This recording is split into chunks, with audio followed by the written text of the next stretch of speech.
Hello dear students, आज की इस वीडियो में हम जेके बोर्ड क्लास 12th सेशन अक्टूबर 2026 के लिए पॉलिटिकल साइंस के एक नए पेपर को सॉल्व करेंगे।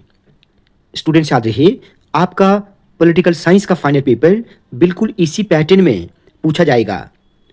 आप प्लीज़ वीडियो को आखिर तक देखें ताकि आपको अच्छे से समझ आए कि कौन सा क्वेश्चन किस चैप्टर से पूछा जाना है।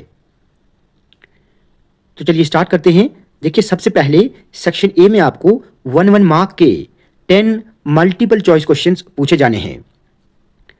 फर्स्ट क्वेश्चन क्या है? When did UK leave the EU? इसका आंसर होगा ऑप्शन बी 2020। सेकंड क्वेश्चन है, what is the primary goal of ASEAN? इसका सही आंसर होगा option D, all of the above, that is economic growth, regional security and cultural exchange. Third part है, what is the name of United Nations main decision making body? इसका सही answer option B रहेगा, general assembly. Fourth part है, what is world health organization's definition of health? इसका सही answer option C है, state of complete physical, mental and social wellbeing. Fifth part है, the term indigenous people refer to? Option A, original inhabitants of a country और region. Sixth part है, common property resources are community managed, option C. Seventh part है, Lal Bahadur Shastri's famous slogan was? Option B, जय जवान जय किसान।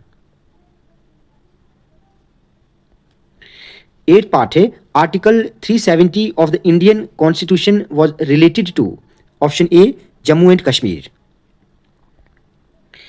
Ninth part है, which year is associated with the signing of the Assam accord? तो इसका सही आंसर ऑप्शन सी रहेगा, 1985। And the last part is, the Ram Janmabhoomi movement was led by? Option B, Lal Krishna Advani. Student, section B में आपको 2 मार्क्स के very short questions पूछे जाएंगे। अब आप यहां पर देखें कि फर्स्ट क्वेश्चन जो वेरी शॉर्ट में है वो कौन सा पूछा गया है? What sparked the recent escalation between India and Pakistan? तो इसका आंसर होगा, the recent major escalation between India and Pakistan began after the Pahalgam terrorist attack on 22nd April 2025, in which 26 people were killed. तो इस तरह का answer आप इसमें लिखेंगे। सेकंड क्वेश्चन है कि what do you mean by the term human security? अब ह्यूमन सिक्योरिटी का मतलब क्या है? Human security means ensuring that people can live safely, freely and with dignity without fear of poverty, violence, hunger, disease or any other serious threats. Option 4 है, give 2 measures to reduce air pollution। ये बहुत आसान है, इसका answer आप खुद भी लिख सकते हैं। अगला क्वेश्चन है, व्हाट इज एजेंडा 21? देखिए, एजेंडा 21 क्या है? Agenda 21 is a global plan for achieving sustainable development and protecting the environment. Sixth question है, व्हाट इज नीति आयोग? नीति आयोग क्या है? NITI Aayog stands for national institution for transforming India. ठीक है, actually it is an institution that helps the Indian government to develop policies and strategies for the country's development. ठीक है, नीति आयोग का जो पुराना नाम था वो था प्लानिंग कमीशन। ठीक है, और इसको रिप्लेस किया गया है, प्लानिंग कमीशन को रिप्लेस किया गया है नीति आयोग के थ्रू, और ये बनाया गया था 2015 में। ये भी आपने याद रखना है। उसके बाद है, what do you mean by non Congressism? तो actually non Congressism was a political strategy in India that aimed to defeat the Indian National Congress by bringing together opposition parties even when those parties had different ideologies. आठवां question है, what was Tashkent Declaration? तो देखिए, the Tashkent declaration was an agreement signed by India and Pakistan on 10th of January 1966 at Tashkent. ठीक है. After the 1965 India and Pakistan war, it was signed by Lal Bahadur Shastri and Muhammad Ayub Khan, that is the President of Pakistan. Ninth is, what is ASU?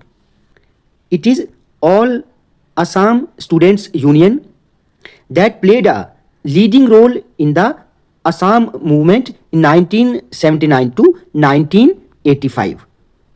1979 to 1985. And the last question is, how does regionalism affect politics? तो इसमें आप क्या लिख सकते हैं? आप इसमें लिख सकते हैं कि regionalism affects politics by increasing the importance of regional issues and parties, influencing elections, coalition governments and center state relations. ठीक है, इसमें आप ऐसे लिख सकते हैं. सेक्शन सी में आपको शॉर्ट आंसर टाइप क्वेश्चंस पूछे जाएंगे. ये सभी क्वेश्चंस 4 मार्क्स के रहेंगे. ठीक है, तो यहां पर देखिए कौन सा क्वेश्चन पूछा गया है. Write 4 major differences between Indian economy and Chinese economy. एक इंपॉर्टेंट क्वेश्चन है, आप इसको अच्छे से तैयार करेंगे. Then 4 areas of conflict between India and Pakistan. Veto power क्या होती है? What are the major types of security threats faced by countries today. Socialist party पर आपको नोट लिखना है. बाद 17th क्वेश्चन मोस्ट इंपॉर्टेंट है. What is the impact of globalisation on India's IT sector. ठीक है, ये क्वेश्चन, ये सभी क्वेश्चंस आपने अच्छे से तैयार करने हैं. उसके बाद सेक्शन डी, यहां पर आपको ये एक पैसेज पूछी जाएगी, 5 मार्क्स की पैसेज होगी. ठीक है, आप इस पैसेज को सबसे पहले अच्छे से रीड करें. मैं इसको रीड नहीं करूंगा, मैं ऑलरेडी इसको रीड कर चुका हूं. ये सिर्फ आपके लिए है कि आप इसको रीड करने के बाद किस तरह आंसर लिखेंगे. ठीक है, देखिए इस पैसेज के आखिर पर आपको 3 क्वेश्चंस देखने को मिलेंगे. सॉरी, 2 मार्क्स के रहेंगे. ये 3 क्वेश्चंस 2 मार्क्स के रहेंगे. तो कुल मिलाकर ये पैसेज 6 मार्क्स की है. Why it is necessary for parties to accommodate and aggregate variety of interest. ठीक है, why it is important? Because India is a diverse country with different social, regional, linguistic and economic interest. ठीक है, इसका answer ये हो सकता है. उसके बाद है give an example of lack of accommodation and aggregation mention in the passage. तो इसमें सिंपली आप लिख सकते हैं the fragmentation of the Congress coalition. ये पैसेज में दिया हुआ है. ठीक है, उसके बाद है right a note on what the author calls challenges of the party system. तो देखिए चैलेंजेस जो पार्टी सिस्टम की मेन है, ठीक है, वो क्या है? Accommodate and represent the diverse interest. तो ये इसमें आप लिख सकते हैं मेन चैलेंज में. बाकी आप खुद से भी बना सकते हैं. सेक्शन ई जो है ये लॉन्ग आंसर टाइप क्वेश्चंस पर बेस्ड है. इसमें आपको जो क्वेश्चंस पूछे जाएंगे ये 6 मार्क्स के रहेंगे. यहां पर आपको चॉइस मिलेगी. ठीक है, तो देखिए इन सभी क्वेश्चंस को आपने अच्छे से तैयार करना है, बहुत इंपॉर्टेंट है. ठीक है, ये सभी क्वेश्चंस आप अच्छे से तैयार कर लेना. What was the legacy of partition, बहुत इंपॉर्टेंट है. सिमिलरली ये व्हाट वाज शॉक थेरेपी, ये क्वेश्चन तो बार बार एग्जाम में रिपीट होता है, इसको भी आप अच्छे से तैयार करेंगे.